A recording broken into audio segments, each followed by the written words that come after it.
C'est l'histoire d'un génie qui a révolutionné le monde des armes durant la révolution industrielle. Quand il crée une nouvelle arme, aussitôt, c'était une évidence pour ses contemporains et c'était un succès. L'histoire d'une alliance improbable entre un inventeur américain et une société belge. Browning a été véritablement sauvé par la région wallonne, par l'argent du contribuable. Quel rôle les armes Browning ont-elles joué durant la Première Guerre mondiale? Il se fait tuer par un jeune étudiant qui utilisait des pistolets semi-automatiques de Browning. Quels sont les modèles de la marque devenus des mythes auprès des chasseurs? C'est vraiment l'arme par excellence qu'on peut transmettre à ses enfants, qui peut passer de génération en génération. Comment expliquer le savoir-faire liégeois en matière d'armurerie et dans quelles circonstances la FN Herstal a-t-elle racheté Browning? Nous rachetons les actions qui sont cotées sur le marché américain sans tractation préalable. Voici la fabuleuse histoire d'une entreprise belge qui a su allier son expertise locale à celle d'un inventeur venu des États-Unis.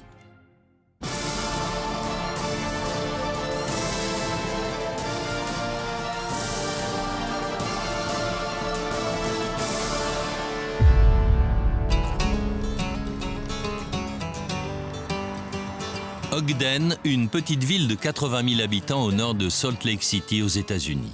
C'est ici qu'est basé depuis 100 ans le célèbre fabricant d'armes américaines Browning, du nom de son fondateur.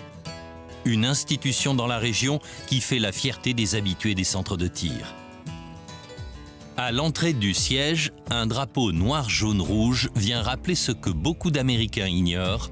L'entreprise Browning est 100% belge. Le savoir-faire liégeois, il reste certainement un des savoir-faire les plus enviés. Browning a été véritablement sauvé par la région wallonne, par l'argent du contribuable. Pour comprendre l'histoire commune qui lie Browning à la Belgique, il faut se replonger au XIXe siècle. À l'époque, la Wallonie devient la deuxième puissance industrielle mondiale. Liège et sa région sont en plein essor. La ville de Liège est animée par un fleuve, la Meuse. Et c'est autour de ce fleuve que va se développer dans un premier temps le commerce et puis l'industrie liégeoise. Avec en amont la ville de Herstal, où va se développer la métallurgie et la mécanique de précision, la mécanique fine. On va aussi voir à cette époque l'industrie verrière qui va pas mal se développer. Évidemment, l'industrie sidérurgique qui a toujours été le moteur de croissance du bassin liégeois. Le royaume de Belgique est encore un jeune État. Sa nouvelle armée doit se doter de 150 000 fusils. Elle se tourne naturellement vers la région liégeoise, à la pointe dans l'industrie mécanique et l'armurerie. Durant tout le XIXe siècle, l'armurerie liégeoise prise dans sa globalité est le leader mondial au point de vue armes. Le leader mondial, c'est eux qui fabriquent le plus d'armes au monde, pour diverses raisons. Notamment le fait que la main-d'œuvre, les ouvriers sont excessivement qualifiés, mais aussi le travail est organisé de façon totalement différente des autres pays. En ce sens que dans les autres pays, on fabrique des armes de A à Z, c'est la même personne qui fabrique les armes de A à Z, tandis qu'à Liège, chacun est spécialisé dans la fabrication d'un morceau de l'arme. De l'autre côté de l'Atlantique, une autre puissance industrielle, l'Amérique, est en plein essor. C'est l'époque de la conquête de l'Ouest, symbolisée par la figure mythique Buffalo Bill. Son arme fétiche est la carabine Winchester. Le modèle a été conçu par un jeune inventeur, un certain John Moses Browning. John Moses Browning est un autodidacte. Il se fait un nom. Les gens viennent le voir, et notamment un des employés de la firme Winchester, qui rapporte cette carabine à son patron, à M. Bennett. Et c'est de là que naîtra l'association Winchester et Browning. John Moses Browning a grandi à Ogden, dans l'Utah, où s'est réfugiée sa famille qui a fui les persécutions religieuses contre les Mormons. Enfant, il se distingue déjà par son génie et son inventivité. Très vite, il comprend que l'école n'est pas faite pour lui. Ce qu'il préfère, lui, c'est passer le plus clair de son temps dans l'atelier de son père, où à l'inverse, il fait preuve d'un esprit créatif. Dès son plus jeune âge, ce jeune garçon montre un grand intérêt pour les armes. Il passe le plus clair de son temps dans l'atelier d'armurerie de son père. En 3 mois, le jeune Browning en fabrique une vingtaine dans son petit atelier. Une fois produite, elle s'écoule en une semaine à peine. Les carabines voyagent dans la région et le nom de Browning commence à se faire connaître. Ce bouche à oreille va aller jusqu'à Winchester par l'intermédiaire d'un employé de Winchester qui va acheter cette carabine et qui va la ramener à l'usine Winchester, la présenter à M. Bennett, qui est le patron de Winchester, et lequel M. Bennett va aussitôt décider de conclure un partenariat avec Browning pour la fabrication de cette carabine. À l'époque, Winchester est l'un des 4 principaux producteurs d'armes aux États-Unis. La société fait l'acquisition d'une vingtaine de brevets auprès de John Browning. Au même moment, en Europe, FN Herstal cherche de l'inspiration pour se développer. L'AFN est à la recherche de produits pour pouvoir remplir son cahier de charges. Alors, quels sont ces produits qu'il recherche? Il y a d'abord les véhicules, les motos et les voitures FN. C'est à ce moment-là qu'on commence à en fabriquer pour suppléer quelque peu la fabrication alors très déficiente des armes militaires sur le plan en tout cas de la quantité et du chiffre d'affaires. C'est dans ce contexte que le conseil d'administration de FN Herstal décide d'envoyer son directeur commercial aux États-Unis afin d'étudier les nouvelles techniques de production. Celui-ci se rend dans l'usine Colt. Il est aux États-Unis pour regarder comment sont fabriquées les bicyclettes sur place. Car on en faisait beaucoup déjà en Europe, mais elles étaient encore faites de façon artisanale. Il est à la recherche de nouvelles méthodes et il rencontre, un peu par hasard, mais la réputation aidant, il rencontre Browning. L'inventeur ne sait pas encore que cette rencontre scellera le destin de ses armes avec la FN Herstal. Entre les deux hommes, le courant passe bien. Le directeur FN, Art Oberg, détaille le savoir-faire liégeois en matière de fabrication d'armes. De son côté, Browning présente à son hôte le prototype de son premier pistolet semi-automatique. Art Oberg est fasciné par l'inventivité et le génie de Browning. Il s'engage à présenter ce prototype à sa direction belge.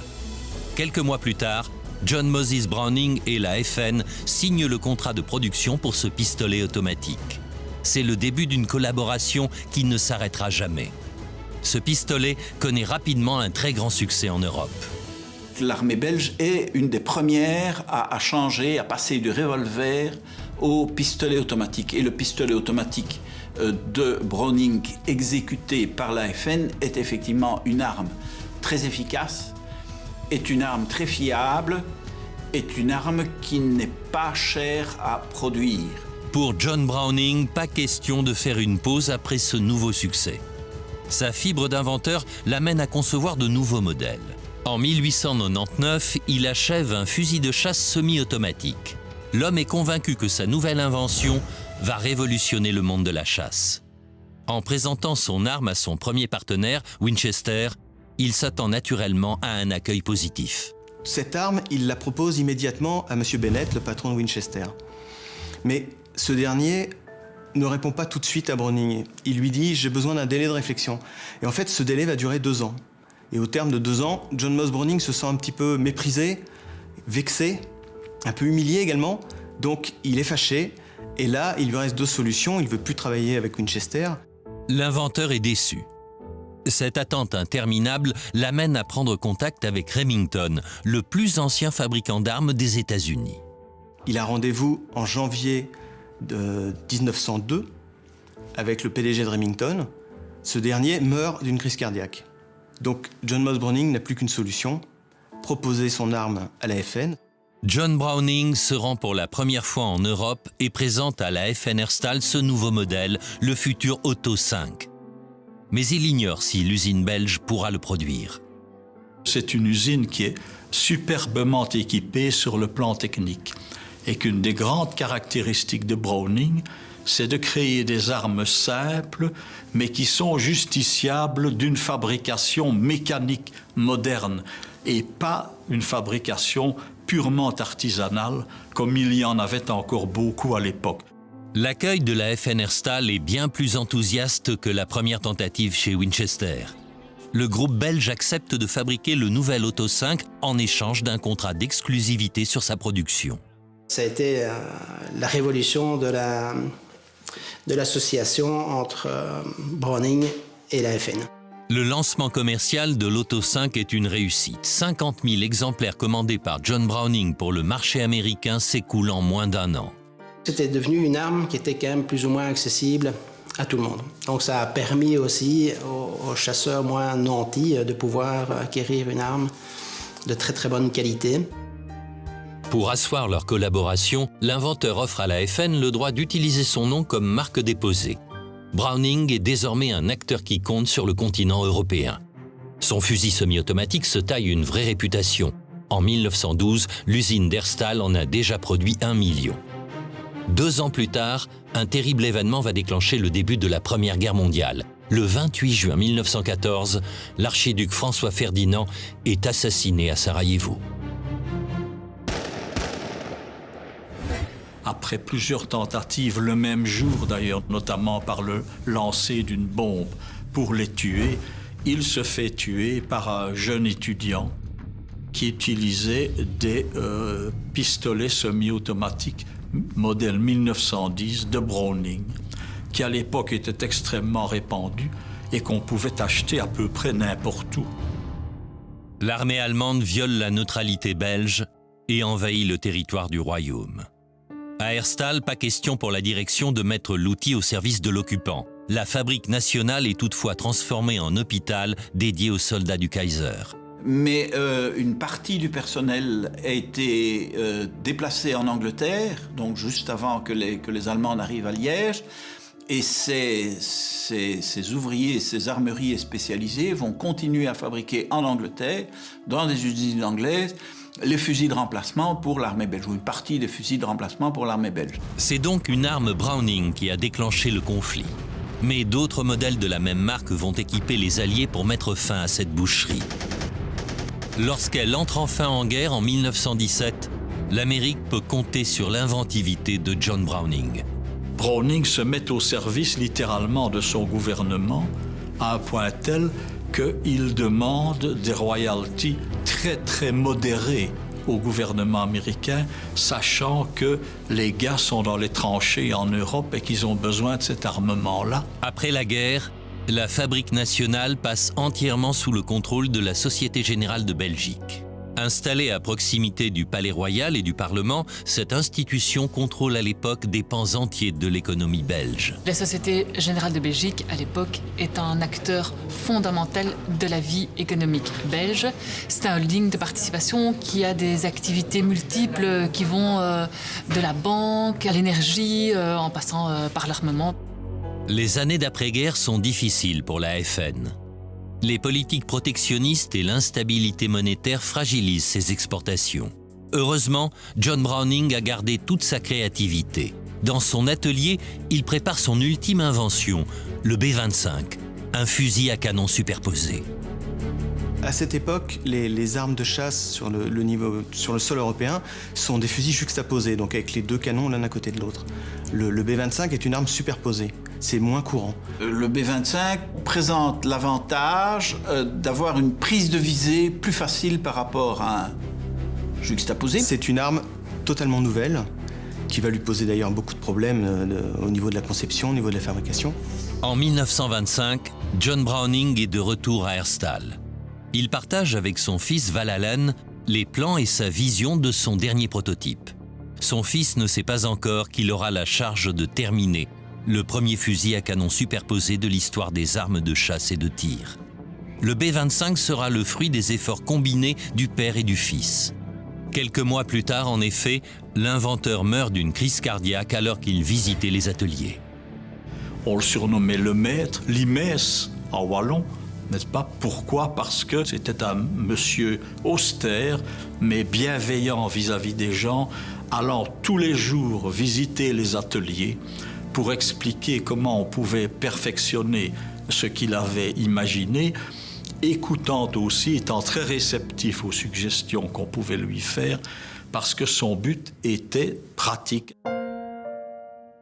Durant 3 jours, sa dépouille est exposée dans une chapelle ardente aménagée dans la salle du conseil d'administration de la Fabrique nationale. La tristesse plane sur Herstal, qui pleure le départ du génie. Son fils, Val Allen, prend la succession de l'entreprise familiale. Ingénieur de formation, il a servi d'instructeur pour le fusil mitrailleur développé par son père. À partir de 1920, il est un des directeurs de production de l'usine. Et donc, il vit en permanence à Liège. Ce ne sont pas du tout les mêmes personnalités. C'était une personne d'ailleurs extrêmement affable, joviale, mais très, très sérieuse, pas du tout désinvolte.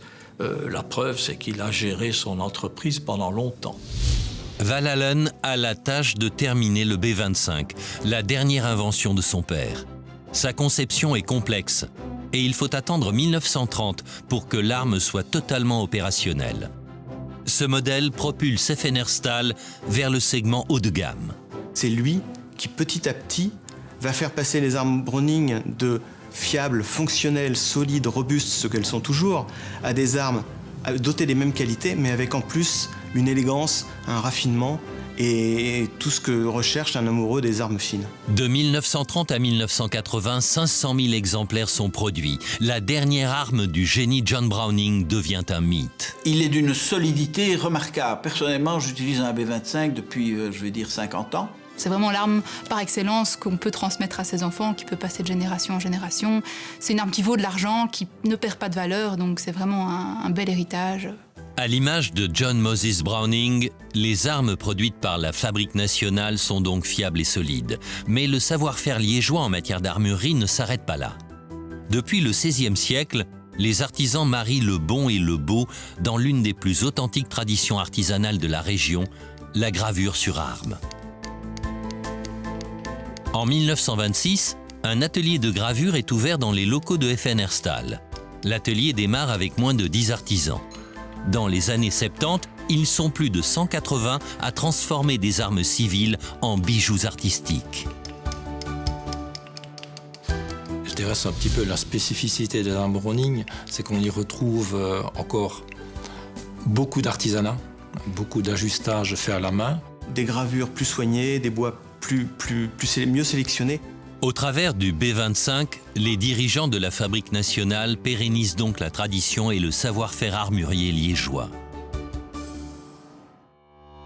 1940 marque le début du deuxième conflit mondial. La Belgique est envahie par l'ennemi nazi. À Herstal, l'histoire se répète. Beaucoup de membres du personnel normal, habituel, quittent l'entreprise parce qu'ils ne veulent pas travailler pour les occupants. Donc les Allemands maintenant ont essayé à l'AFN de fabriquer certaines armes de brevet Browning sous leur propre responsabilité. Je pense notamment aux pistolets, mais beaucoup de ces armes ont été sabotées par le personnel. Lorsque la guerre éclate, Val Allen Browning est loin des champs de bataille. Il supervise les activités de l'entreprise familiale depuis son fief à Ogden, dans l'Utah. Les relations entre Browning et Herstal cessent à ce moment-là, puisque fin 1941, les États-Unis entrent en guerre contre l'Allemagne suite à l'attaque de Pearl Harbor. Donc, que se passe-t-il? Browning fait fabriquer ses armes par des entreprises essentiellement américaines. En septembre 1944, les troupes américaines libèrent Liège. Le pays tout entier pense alors ses plaies. Durant les mois qui suivent le retrait de l'armée allemande, la ville souffre d'importants bombardements de représailles. Lors de ces attaques, la FN subit de lourds dégâts. À la fin de la Seconde Guerre mondiale, l'Europe est exsangue, mais fort heureusement, une partie de l'usine FN peut continuer à produire. Après la guerre, les relations reprennent entre la Fabrique nationale et la famille Browning. Celle-ci se rend régulièrement en Belgique. FNR Stahl est encore fragilisé par les années de guerre. Les commandes venant des États-Unis sont donc les bienvenues. Comme Browning est une marque américaine pour les Américains, de facto, le marché s'ouvre aux armes Browning. Et c'est un petit peu là que la FN, que Browning va trouver son échappatoire dans le marché américain, qui va absorber les quantités produites à Herstal qui auraient eu du mal à être vendues en Europe. Pendant la seconde moitié du XXe siècle, l'Europe s'urbanise. Les villes s'agrandissent et les espaces ruraux perdent du terrain. Conséquence, les chasseurs vont s'attaquer à des proies différentes. Petit à petit, les populations de petits gibiers diminuent et à l'inverse, celles de grands gibiers augmentent. On assiste à un chamboulement un petit peu de la chasse européenne vers le grand gibier. Les lapins, les faisans et les perdrix avaient pris l'habitude de vivre dans les grands champs de culture agricole. Ils se font désormais plus rares. Le grand gibier, par contre, trouve dans ces espaces une nourriture abondante et un refuge tout à fait propice à sa tranquillité. Les grandes cultures de céréales, de colza, de maïs, les cultures intermédiaires de moutarde sont des cultures de plantes hautes. Elles permettent au gibier de se réfugier et d'avoir une tranquillité exceptionnelle. L'abondance des ressources alimentaires et les hivers plus cléments permettent aux sangliers, aux cerfs ou encore aux chevreuils de se reproduire sans trop de difficultés. Au fil des ans, le rôle du chasseur évolue donc pour s'adapter à cette augmentation du grand gibier. Il faut gérer les populations qui posent des problèmes sérieux, principalement à l'agriculture, mais également à la sylviculture, aux forêts. La battue est le mode de chasse sur grand gibier le plus répandu en Europe. Le principe est simple. Des traqueurs rabattent le grand gibier vers une zone où sont postés des tireurs. Bruce Warren Browning, petit-fils de l'inventeur, tente de répondre à cette tendance. Sa plus grande invention, c'est le fusil Barr, le Browning Automatic Rifle. Beaucoup, à l'époque de sa sortie, ne croyaient pas de la capacité de Bruce Warren, de développer une arme destinée au grand gibier, donc une arme robuste, puissante, mais qui allie la facilité d'utilisation, la légèreté, la précision et l'automaticité. L'intérêt de cette carabine-là en battue, c'est que comme le gibier passe en courant, il passe vite et donc il faut pouvoir des fois doubler son coup, voire tripler son coup pour être sûr de pouvoir arrêter l'animal. Cette nouvelle carabine est un hommage à l'arme inventée par son grand-père John Moses à la fin de la Première Guerre mondiale. Mais cette fois, son usage n'est pas militaire. À l'époque, les armes habituellement utilisées sont des express, donc des carabines à deux coups, coûteuses.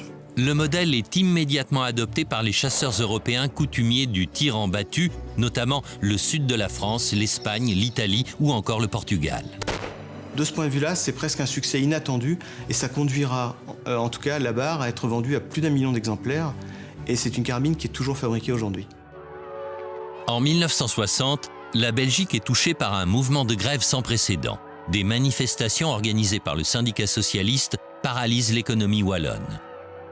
Les affrontements entre protestataires et agents de police sont particulièrement violents. Ils provoquent la mort de 4 personnes. Depuis les États-Unis, la famille Browning observe ces événements avec préoccupation. John Val Browning décide, par prudence, je pense, de ne plus avoir la FN comme seul producteur. Et donc il se tourne vers une société japonaise, Miroku, pour multiplier les sources d'approvisionnement par 2. Il faut dire qu'à l'époque, la main-d'œuvre belge est plus chère que la main-d'œuvre japonaise. Il y a une expertise au Japon qui est indéniable. Le souhait de la famille Browning de s'ouvrir à d'autres partenaires contraste sensiblement avec les accords d'exclusivité conclus entre l'inventeur américain et FN Herstal au début du XXe siècle. Mais peut-être aussi est-ce dans son chef l'idée d'exercer une pression psychologique sur son fournisseur traditionnel pour qu'il fasse un effort de réduction des prix, de meilleure industrialisation des produits. À Herstal, la direction s'inquiète de l'alliance entre Browning et ce partenaire japonais. La fabrique nationale voit son avenir directement menacé. Si la famille Browning décide de ne plus travailler avec la FN, c'est tout le marché américain de la chasse qui lui fermerait ses portes. Au niveau mondial, cela représente 6 clients sur 10. Quand Browning vient placer ses commandes annuelles, c'est tout juste si on ne déroule pas les tapis rouges, parce que c'est le plus gros client au monde en matière d'armes de chasse. Mais à la fin des années 70, une opportunité inattendue va se présenter au groupe wallon. L'entreprise familiale Browning se porte mal. Browning se trouve en difficulté financière. Il a des mêlées juridiques par ailleurs avec le gouvernement américain. et il se trouve en position de faiblesse. L'AFN n'a aucun intérêt à voir son partenaire américain affaibli, car il ne faudrait pas que Browning passe sous le contrôle d'un rival. La mise en vente est inévitable. En 1977, la Fabrique nationale se porte candidate au rachat. Herstal, craignant qu'un concurrent ne mette la main sur Browning et par conséquent ne lui enlève un débouché vital, rachète bel et bien Browning aux États-Unis. Que nous rachetons les actions qui sont cotées sur le marché américain sans tractation préalable. Il n'y a pas eu un accord avec la famille pour négocier le prix ou la prise de contrôle. Donc, à l'époque, on l'a fait de façon directe sur le marché. Les Belges rachètent la société américaine pour 20 millions de dollars. Le 29 juillet 1977, FN Herstal est officiellement propriétaire de la marque légendaire. Ce rachat scelle définitivement la relation qui lie l'AFN à Browning depuis 80 ans. Il y a eu un retournement de situation en quelque sorte. L'AFN, qui était largement dépendante des commandes de Browning pendant des décennies, et voilà brusquement que Browning tombe dans l'escarcelle de l'AFN. C'était tout à fait naturel. L'AFN était intéressée et la famille Browning l'était aussi. Pour faire simple, ils ont conclu un accord et le reste appartient à l'histoire. Les Belges décident de maintenir une partie de la production au Japon, non plus en concurrence avec Herstal, mais en sous-traitance. Aujourd'hui, l'AFN commande, produit et distribue elle-même ses armes. Elle a le contrôle total sur Browning. Un symbole qui va se décliner au travers de nombreux articles de sport. Et là, la marque, durant les années 70-80, va produire des raquettes de tennis, des planches à voile, des cannes à pêche, des clubs de golf. On est un petit peu dans une diversification à tout crin. Browning, pour les battants. Petit à petit, toutes ces activités connexes vont être arrêtées et on va revenir au cœur de métier qui est la fabrication d'armes. Tout sourit à l'AFN. Et dans les années 80, une deuxième opportunité se présente sur le marché américain. Il s'agit de Winchester. Cette marque mythique qui a accompagné l'histoire des États-Unis depuis l'époque du Far West. C'est aussi Winchester qui fut le premier partenaire de John Browning à la fin du 19e siècle. Donc John Moss va créer une Winchester 90, 92, 93 et la fameuse 94. C'est une carabine à levier de sous-garde, c'est la carabine du Far West, celle qu'on a tous en tête. C'était l'arme préférée de Buffalo Bill. C'est l'arme que l'on voit dans les mains de John Wayne dans tous les bons westerns. Mais l'entreprise américaine a vu sa santé financière se dégrader. Ses coûts de production sont élevés. Conséquence, ces modèles emblématiques deviennent trop chers par rapport à la concurrence. Voyant Winchester se rapprocher de la faillite, FN Herstal sort son chéquier et rachète la division armes de la compagnie. J'aurais tendance à dire c'est un peu le coup du siècle. Puisque vous avez, par cette opération, une consolidation très importante. Au niveau mondial, moi, je dirais il y a 5 marques qui dominent le marché et Browning et Winchester sont 2 de ces 5 marques. FN Herstal est désormais un acteur de poids sur la scène mondiale. Mais le groupe belge doit donner un nouveau souffle à Winchester sans faire de l'ombre à Browning. 2 produits qui ne sont pas concurrents, qui permettent à chacun de coexister, avec Browning dans le haut de gamme et Winchester dans le moyen de gamme. Mais l'absorption de Winchester est loin d'être aussi simple que le rachat de Browning réalisé 10 ans plus tôt. La marque a perdu beaucoup de parts de marché et son outil industriel n'est plus adapté.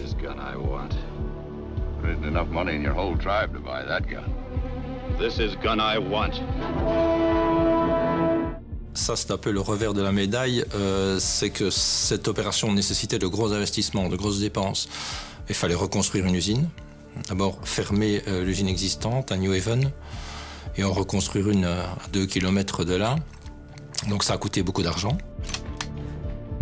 Des problèmes qui s'ajoutent à un mauvais timing. Dans les années 90, les marchés militaires connaissent d'importantes difficultés.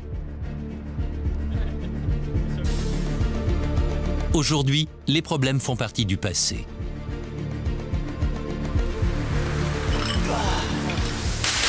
Winchester sponsorise les grands sportifs, comme le tireur belge Lionel Cox, médaille d'argent aux Jeux Olympiques de Londres en 2012. Depuis les débuts, L'inventivité du fondateur Browning est la force des produits de l'entreprise. Mais comment innover sans trahir l'héritage du génie? En 2003, le groupe tente l'expérience et lance le Synergy, une arme qui ne s'inspire d'aucun modèle créé précédemment. Le nouveau fusil à canon superposé est l'antithèse du mythique B-25. C'est ce qui a fait son sex appeal, son attractivité. Elle connaît d'ailleurs un grand succès chez les jeunes. Pourtant, elle perturbe les chasseurs traditionnels. Son look décoiffant surprend les amateurs d'armes Browning. L'esthétique n'a pas vraiment accroché. Faire de l'innovation, c'est vraiment quelque chose de assez difficile, assez rare dans l'armurerie. Le Synergy nécessite des améliorations pour arriver au niveau d'excellence des autres modèles. Après une batterie importante de tests, une version perfectionnée du Synergy est introduite chez les armuriers. L'honneur est sauf. Cet épisode ne décourage pas le groupe liégeois dans sa stratégie d'innovation. En 2013, une nouvelle carabine, la Maral, est révélée au public. Cette fois, le succès est immédiat. C'est une arme qui a vraiment du charme et l'ergonomie est très bien pensée. Donc c'est vraiment une arme instinctivement facile à prendre en main. Quand on tire, ça déverrouille, ça éjecte. Quand on repousse, ça recharge et ça verrouille. Donc il y a un gain de temps. Les chasseurs se sentent plus à l'aise avec ces armes-là quand il s'agit de tirer 1 balle, 2 balles, 3 balles de suite. C'est plus rapide, c'est aussi plus simple. Cette évidence dans le design de la Maral est à l'image de l'esprit de son inventeur, John Moses Browning. Il a donné un produit de qualité aux clients. Et c'était quelque chose dont ils avaient besoin, mais ils ne le savaient pas encore. Et ils l'ont adoré.